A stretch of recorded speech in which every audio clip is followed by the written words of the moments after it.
A season of gratitude is blooming all over Iowa, from greenhouses bursting with abilities to barbecues celebrating simply standing up. I'm a lucky guy.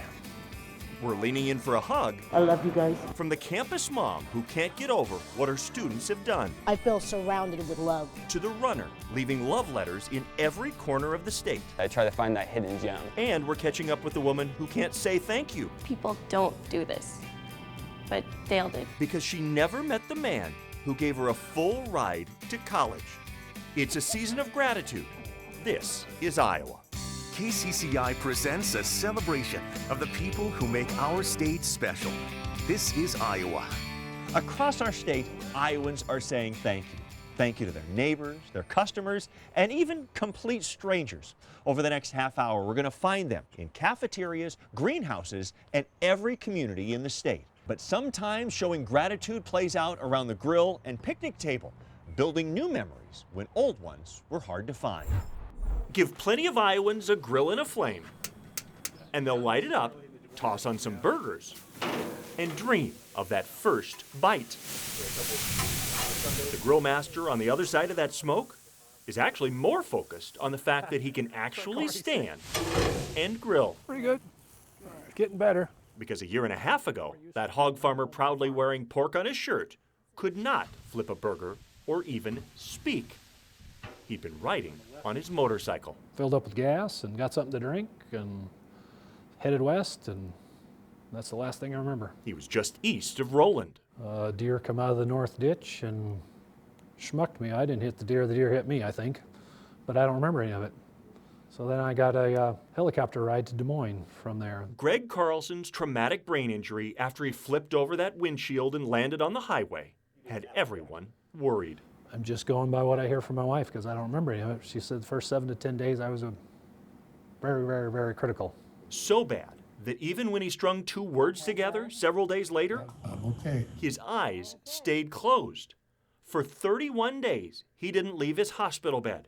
He doesn't remember anything that first month. So his bones healed. Nice. They loaded up the hog farmer for an ambulance ride to the brain injury experts at On With Life in Ankeny. Physically, he still needed a lot of help with everyday task. Therapists say that's what they typically see in people who've had brain injuries. But on just his second day there, they told Greg to stand up. Right foot. Now big left. Good. And for some reason, it worked. Here's big steps. So did Greg's memory. How fast he went from not remembering anything to walking and then to quickly ditching the cane. In just a few weeks, they were testing his balance while tossing him tennis balls. Every day then he kept progressing. So they took the farmer out back, past their pig statue, to the ag therapy area for a lesson in walking on uneven surfaces. He's trying to make me cry. That's not going to work. Climbing on livestock gates like he used to back on the farm. You're lit. You're pig. And even getting himself up into a tractor, which was hard. Because your balance is screwed up. Traumatic brain injury. And then being off my feet for 31 days. The point, just like the facility's name, was to get Greg on with life. Just like relearning how to ride a bicycle. You got to do it again, which I did that too. But to make sure Greg was ready for everyday mental tasks, So it's $48. they asked him to make a shopping list and then prove he could do it. Hey, let's go to the grocery store. If you grilled at home and did pork burgers for your family, let's do it here. So we got to the Fairway store here in Ankeny, and she gave me a $20 bill and said, you got to go buy this and make sure that $20 bill will be enough. Just a few weeks after he stood up from his hospital bed for the first time in a month, he was doing math in the grocery store aisle. Traumatic brain injuries cause cognitive problems. So they were testing me, see if I could remember what you have to cook. And then, as his final test, he stood on his own and grilled the product he'd raised all his life for his therapists, focusing on the only explanation he could come up with for his incredible 4-week turnaround. God's miracles. So now, 18 months later, with gratitude overflowing, Yep. I'm a lucky guy. Greg decided to take his thank you up a notch. You get 3? The Hamilton County hog farmer asked his friends at the pork producers to fire up their biggest grill so he could flip enough burgers to thank everyone in the building. It's a cool moment for sure. Between batches, See, it's not as wobbly as it was. Greg climbed back on that balance ball, It's not as bad as it was. That's true. showed off how he can now tackle stairs without problem. Good. And that fence out back is his daily reminder on the farm of how far he's come. I think of that when I'm crawling over fences. But when he saw wheelchairs rolling into the lunchroom and others overcoming brain injuries stand up like he did to walk toward the pork lunch waiting for them, Well, there's brownies in there if you want.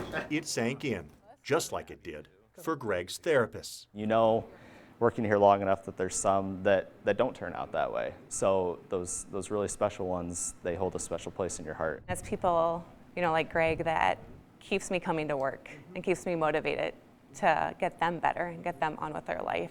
Because recovery is uncertain and every journey is different. But when it ends with so much success, you can say thank you while encouraging others. At least you still got that arm that works, right? It's just plain sweet. The face of kindness at Drake University Thank you. needed some help too. And after 15 years of giving hugs, why the woman everyone on campus loves needed a hug herself. And from a sprint through Spirit Lake You just never know what you're going to find. to pounding the pavement in Parnell, Yes, I can look at the Google Maps and I can see, okay, they have a church. an Iowa man is striding through your small town and showing us why this is Iowa.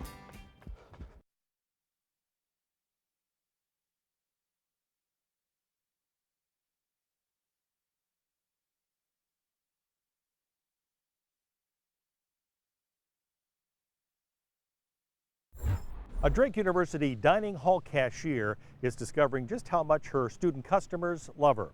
Meet Marietta Jackson and hear the story behind her infectious smile. Thank you, Brian. How are you, buddy? Doing all right. You know you're loved.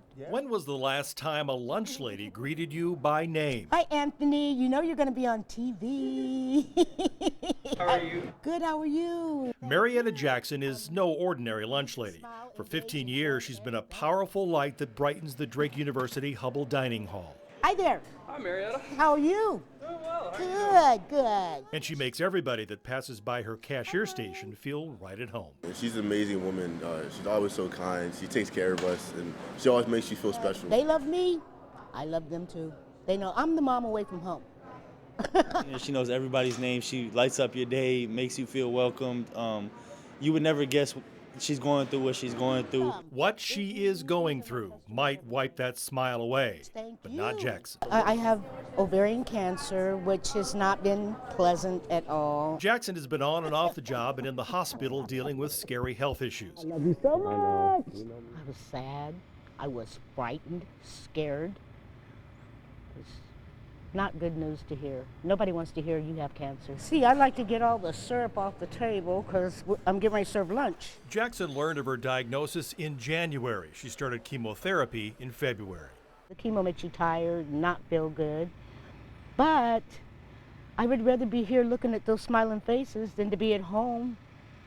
It brightens my day. Doctors are discussing possible surgery and more chemo, but they say Jackson has a special way to help heal her illness, her attitude, and her faith. Well, God woke me up this morning, and if I can get through this day, maybe He'll give me another day. Eventually, Drake basketball player Maggie Bear opened up a GoFundMe account for her. It raised more than double the original $15,000 goal for medical expenses. I feel surrounded with love. And that love is mutual. To have that level of warmth and comfort and joy come out of this one little body is something that I feel like everybody looks forward to. I know I look forward to it. Jackson says she's trying to work as much as she can through her diagnosis, and she asked us to let her send a message. I feel their prayers, and I am truly blessed.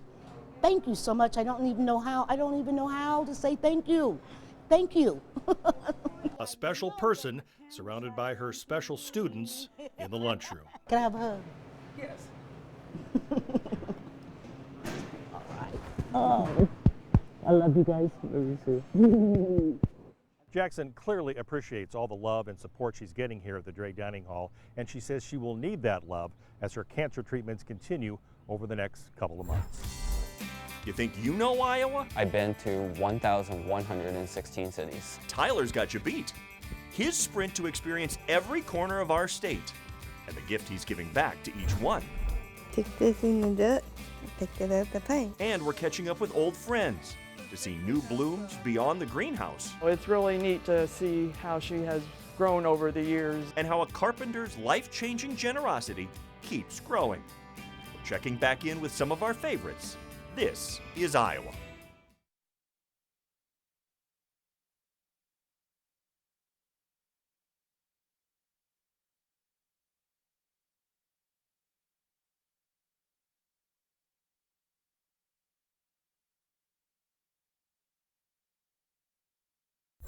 Iowa's small towns dot the rural landscape, bringing bustling beauty to the farm fields that surround them. You've probably visited a few of them, maybe hundreds or even thousands.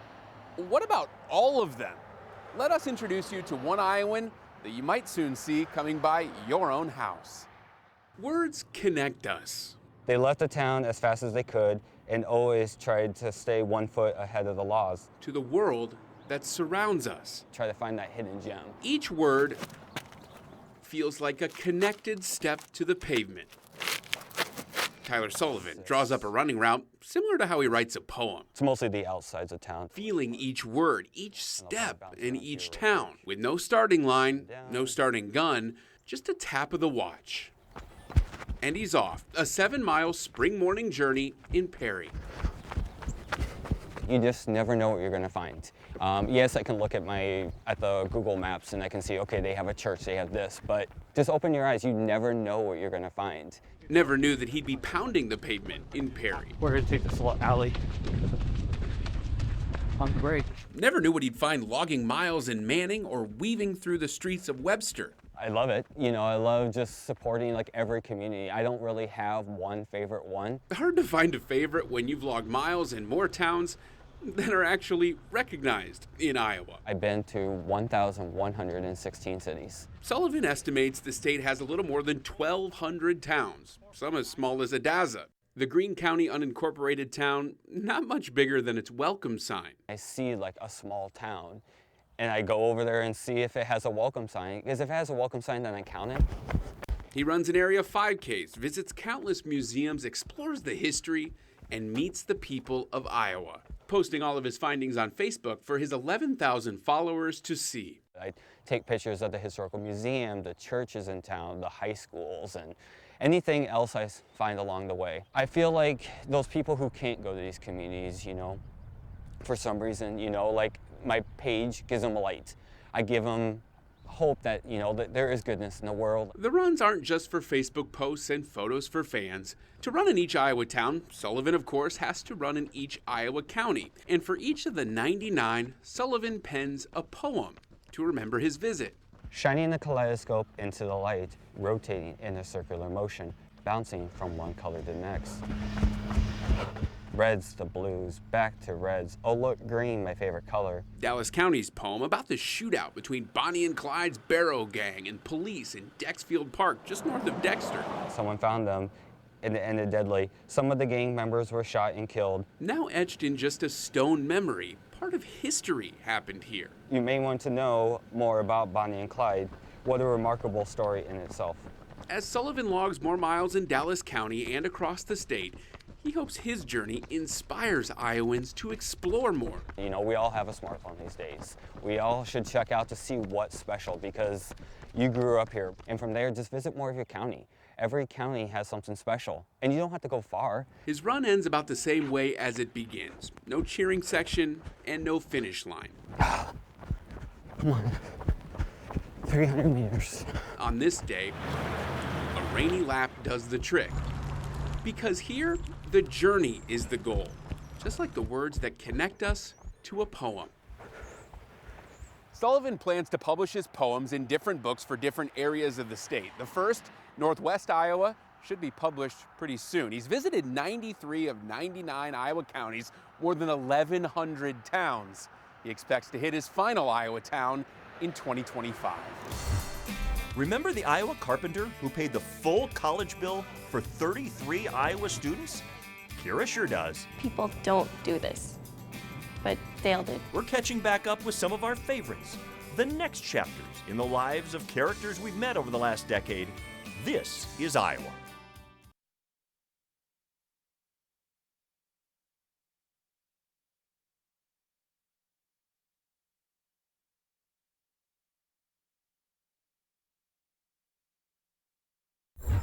I've met thousands of Iowans telling these This Is Iowa stories over the last 10 years, and some of those stories keep getting better after they air. Like back in 2015, when we took you to the greenhouse. In greenhouses across Iowa, And 4 of these, please. you'll find potential in every pot. Well, we have a lot of vegetable plants that you can plant in the garden. Colorful blossoms ready to grow. Snapdragon. Just like the green thumb we first met in 2015, who acted like she runs the place. Because she does. I am a boss. Marissa Schletzbaum's only 2 employees My mom and dad. are her parents, who planted the seeds for this years ago. Sometimes it's hard to figure out with somebody like Marissa what is the best. When she was in high school, they noticed she loved getting her fingers dirty and spreading smiles.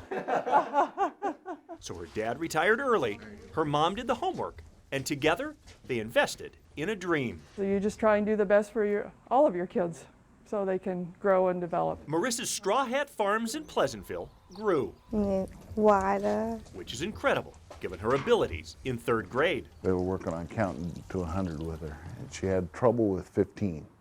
Couldn't get past 15. Problem solved. $33 and 46. 46. Once customers kept her specially designed iPad cash register humming. I'd say you're pretty good at this job, because a lot of people tell me that. With customers picking up more than just petunias, they also get a lesson in abilities. The more they're exposed to it, the more they get it, the more she's exposed to it, the more she gets it. Now, Marissa has 8 more years of spring experience, Yeah, I like this job. and her responsibilities Take this in the dirt, pick it up the paint. have grown too. Put the flowers in the pot. Marissa's greenhouse now supplies farmers markets and restaurants with vegetables from her new hoop building out back.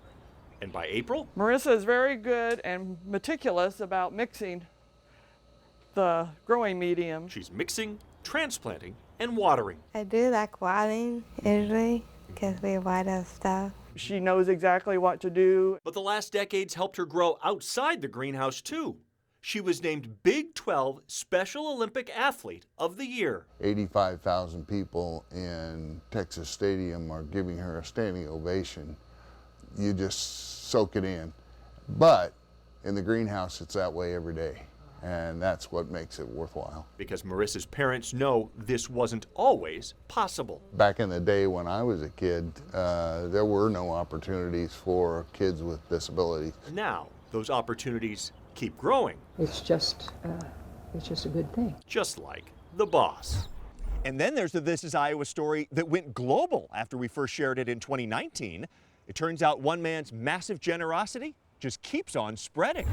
In high school, Kira Connard was stuck. The Winterset native had the grades to be a therapist, but not the tuition money. I grew up in a single parent household, and I had 3 older sisters, so paying for all 4 of us was never an option. So at her high school graduation party, she was preparing to break the news. College wasn't possible. Almost made me feel powerless. Like I want to do this. I have this goal, but I can't get there just because of the financial part. But that's when her phone rang. And I broke down into tears immediately. The man on the other end dropped the name Dale Schroeder. He was very quiet. Dale was shy. This man Kira had never met, grew up poor, never married, and worked as a carpenter for 67 years at the same Des Moines business. He was that kind of a blue-collar, lunch pail kind of guy. Went to work every day, worked really hard, was frugal, like a lot of Iowans. And 10 years before Kira's dilemma, had walked into his lawyer's office. Said, I never got the opportunity to go to college, and so I'd like to help kids go to college. Then came the jaw dropper. Finally, I kind of was curious. I said, how much are we talking about, Dale? And he said, oh, just shy of $3 million, and I nearly fell out of my chair. When Dale died in 2005, the guy who owned 2 pair of jeans He had church jeans and work jeans. left behind a rusty Chevy truck and instructions to send small-town Iowa kids to college. He wanted to help kids that were like him, that probably wouldn't have an opportunity to go to college but for his gift. Kids like Kira. For a man that would never meet me to give me basically a full ride to college, that's incredible. That doesn't happen. But for 14 years, Long time no see. it has. Good to see you. We're in Pelican. I'm traveling to Boston every week now. Dale Schroeder's obituary says he died having no descendants. Slept the whole way here. But the 33 Iowans who gathered around his lunchbox when the money finally ran out disagreed. They call themselves Dale's kids. Dale would be extremely proud. The man they never met changed the course of every life in the room. But they found out there was a string attached. All we ask is that you pay it forward. You can't pay it back because Dale's gone, but you can remember him and you can emulate him. Exactly what Kira has done since we first shared her story. Since I was 12 years old, I knew I wanted to be a mental health therapist. Diplomas now hang on the wall of her West Des Moines office, above kids' fidget toys and Kleenex boxes. My clients have faced a lot of hardships, but the cool part is their resiliency. It's their determination, their motivation, their tenacity, their soul. 8 years after she was convinced her dream would never come true, she is living it, helping Iowans get through their darkest days. This is where I get to pass on the torch, right? And Kira still wonders. How would Dale feel knowing that we are living this dream, that we took what he gave and we're running with it and we're trying to make as much change as possible. You're kind of living his dream. Yes, yeah. That has not fallen short on me. Yes, I am living his dream. Because a carpenter Kira never met gave it all away. People don't do this, but Dale did. From full rides to college to incredible therapeutic recoveries, Iowans have a lot to be thankful for, and the love keeps flowing in this season of gratitude. This is Iowa. I'm Eric Hansen.